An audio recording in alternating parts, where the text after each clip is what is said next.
ইমানি তরবিয়ত শিক্ষা দিতে হবে। আল্লাহ পাক রব্বুল আলামিন বলেন, কু আনফুসাকুম ওয়া আহলিকুম নার, তোমরা নিজেরা জাহান্নামের আগুন থেকে বাঁচো এবং তোমাদের সন্তান সন্ততিদেরকেও জাহান্নামের আগুন থেকে বাঁচাও। আমাদের সন্তানদেরকে জাহান্নামের আগুন থেকে কিভাবে বাঁচাবো? আলী রাদিয়াল্লাহু তাআলা এই আয়াতের চমৎকার দুইটা ব্যাখ্যা করেছেন।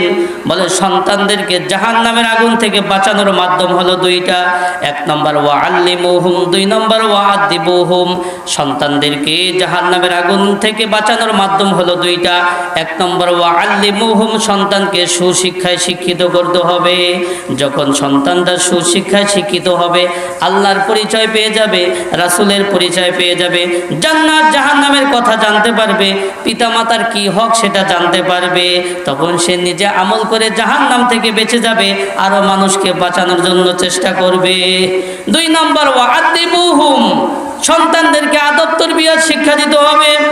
যখন সন্তানটা আদববান হবে, তখন এই সন্তান পিতামাতার সাথে বেয়াদবি করবে না, আশি-পড়শিদের সাথে, ওস্তাদদের সাথে বেয়াদবি করবে না।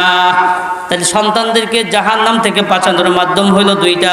এক নম্বর আল্লিমুহুম, সন্তানদেরকে সুশিক্ষায় শিক্ষিত করতে হবে। দুই নম্বর ওয়া আদিবুহুম, সন্তানদেরকে আদব তরবিয়ত শিক্ষা দিতে হবে। এই ডিসেম্বর মাস আসছে, ভর্তির সময়, সন্তানদেরকে 3টা বছর মাদ্রাসায় পড়ানো জরুরি, ফরজ। আমি বলি কি ফরজ। 3টা বছর যদি মাদ্রাসায় পড়ে, এরপর স্কুলে যায় 4র্থ শ্রেণীতে ভর্তি হলে সমস্যা নেই। তার প্রাথমিক যে একটা ধর্মীয় জ্ঞান, এটা অর্জন হয়ে যায়। যেই সন্তান একবারে কোরআন শরীফ পড়বে, মাদ্রাসার বারান্দায় পাড়া দেবে, ওই সন্তান কোনোদিন কোরআন হাদিসের বিরোধিতা করবে না। এর অনেক প্রভাব রয়েছে। কি রয়েছে? অনেক প্রভাব রয়েছে। এই জন্য মাদ্রাসায় পড়লে পিছিয়ে যাবে বিষয়টা এরকম না। আপনি ডক্টর বানান, সমস্যা কি? 3টা বছর মাদ্রাসায় পড়ান, সহি শুদ্ধভাবে কি হবে? কোরআন শরীফ সে শিখতে পারবে, প্রাথমিক যে ধর্মীয় জ্ঞান সেটা সে অর্জন করতে পারবে। বলে মসজিদে তো পড়ে, মসজিদে 50 জন ছাত্র, 50 জনের পড়া 50 জায়গায়, কিভাবে শিখবো? কিভাবে শিখবো? মাদ্রাসায় একটা সিস্টেম আছে, এক ক্লাসের পড়া সবার এক জায়গায়, ঠিক না? সবার এক জায়গায় একটা সিস্টেম অনুযায়ী পড়ানো হয়। কিন্তু মসজিদের আপনার 50 জনের পড়া 50 জায়গায়, অতএব হুজুর ওইভাবে পড়াইতে পারে না। এই জন্য মসজিদের পড়া শুদ্ধও হয় না। শুদ্ধ কি হয় না? বুঝাচ্ছে? আপনারা তো ছোটোকালে মসজিদে পড়ছেন, কয়জনে কোরআন শরীফ শুদ্ধ করে পড়তে পারবেন? হ্যাঁ, এখনো বলে যে মসজিদে পাঠাই আমার ছেলেরে, কোরআন শরীফ পরিপূর্ণভাবে শুদ্ধ করে পড়তে পারে না কিনিকা। আপনারা তো পড়ছেন, আপনারা পড়ছেন না? ঠিক আছে, তাইলে সম্ভব না। কারণ কি? বলে সবার পড়া তো এক জায়গায় না, সবার পড়া এক জায়গায় না, এক একজনের পড়া এক এক জায়গায়। যার কারণে যে যেভাবে পারে পড়ে, হুজুরে যতটুকু সম্ভব 1 ঘন্টার মধ্যে পড়াই দেয়, 1 ঘন্টার মধ্যে পড়াই দেয়। তাহলে সন্তানদেরকে জাহান্নামের আগুন থেকে বাঁচানোর মাধ্যম হলো দুইটা। 1 নম্বর ওয়া আল্লিমুহুম, 2 নম্বর ওয়া আদিবুহুম, সন্তানদেরকে সুশিক্ষায় শিক্ষিত করতে হবে। 2 নম্বর আদব তরবিয়ত শিক্ষা দিতে হবে। ধর্মীয় তরবিয়াতের মধ্যে শ্রেষ্ঠ তরবিয়াত হলো নামাজের তরবিয়াত।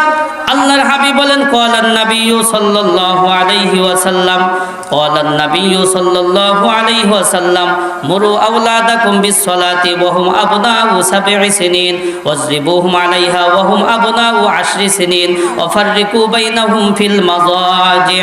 সরকারে দো আলম বলেন, যখন সন্তানের বয়স 7 বছর হয়, তখন সন্তানকে নামাজের জন্য নির্দেশ দাও।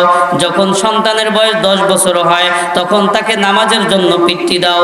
যখন সন্তানের বয়স 10 বছর হয়, তখন বিছানাকে পৃথক করে দাও। 7 বছর বয়সে নামাজের জন্য নির্দেশ দিতে বলছে। আমরা তো নিজেরাই পড়ি না, তাহলে নির্দেশ দিম কিভাবে? নির্দেশ দিম কিভাবে?